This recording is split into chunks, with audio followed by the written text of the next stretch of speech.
Assalamualaikum warahmatullahi wabarakatuh. Halo teman-teman, pada video kali ini kita akan belajar mengenai kalimat utama, ide pokok, dan kesimpulan paragraf.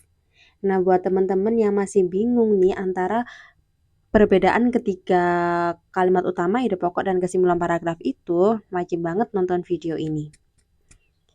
Yuk simak videonya.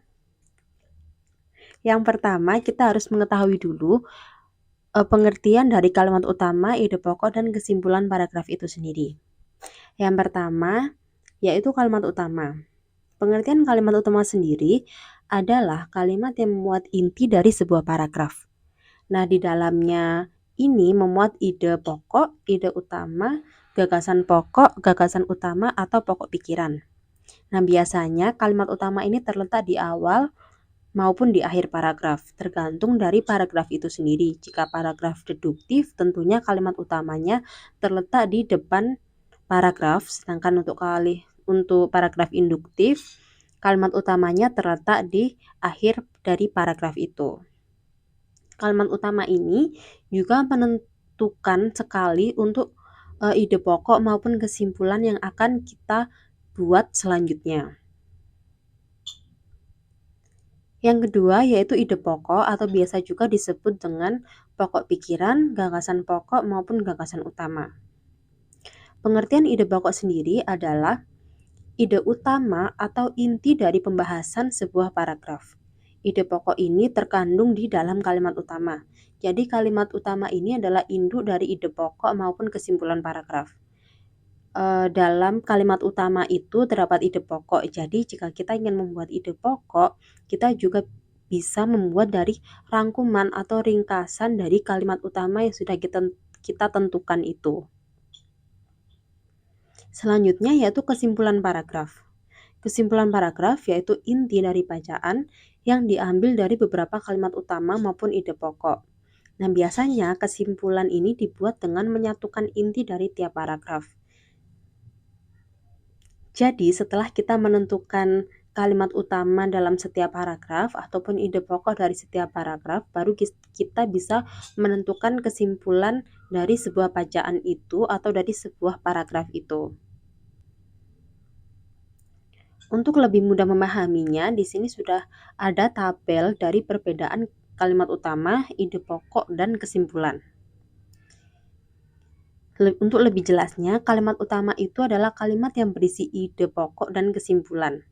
Jadi kalimat utama ini adalah induk dari ide pokok dan kesimpulan. Jadi sebelum kita menentukan ide pokok dan kesimpulan, lebih baiknya kita harus menentukan kalimat utama terlebih dahulu agar kita lebih mudah menentukan ide pokok dan kesimpulan dari sebuah bacaan.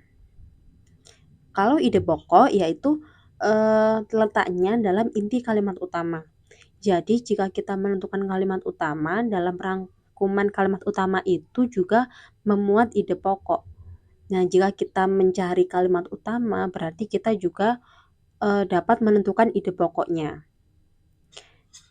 Jadi bisa disimpulkan ide pokok itu juga termasuk bagian dari kalimat utama.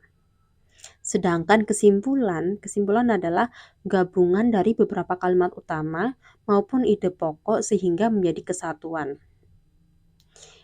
Misalnya dalam sebuah bacaan itu terdapat 5 paragraf. Nah, dalam 5 paragraf itu tentunya kita bisa mencari 5 kalimat utama ataupun 5 ide pokoknya. Nah, dari 5 kalimat utama itu kita bisa rangkum atau bisa kita persempit lagi menjadi satu kesimpulan atau satu kalimat yang berisi kesimpulan. Jadi kesimpulan ini bisa kita buat dari kalimat utama maupun ide pokok yang telah kita tentukan di setiap paragrafnya. Untuk lebih jelasnya lagi, terdapat contoh bacaan dan di sini kita akan tentukan kalimat utama, ide pokok dari setiap paragraf dan kesimpulan dari bacaan.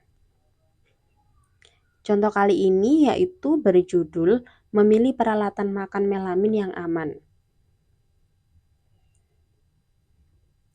Kalimat utamanya pada paragraf pertama terdapat di kalimat pertama paragraf 1, yaitu orang tua menyediakan peralatan makan dari plastik atau melamin untuk anaknya.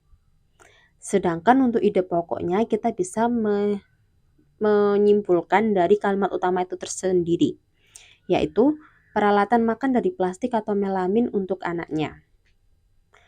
Kita ambil contoh lagi pada paragraf kedua, kalimat utamanya juga kebetulan terdapat di awal paragraf, yaitu peralatan makan dari plastik atau melamin yang tidak disarankan dipakai oleh Kementerian Kesehatan biasanya mengandung bahan kimia yang berbahaya.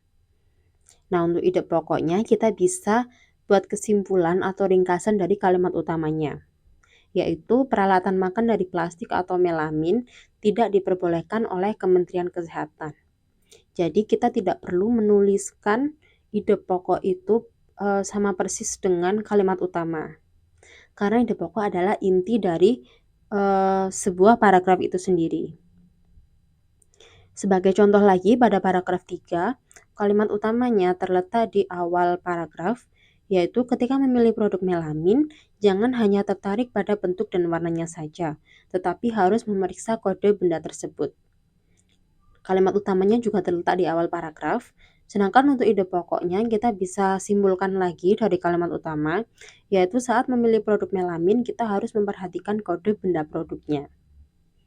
Nah, untuk kesimpulan bacaannya, kita bisa tarik kesimpulan dari 3 kalimat utama yang sudah kita buat atau 3 ide pokok dari ketiga paragraf yang telah kita buat.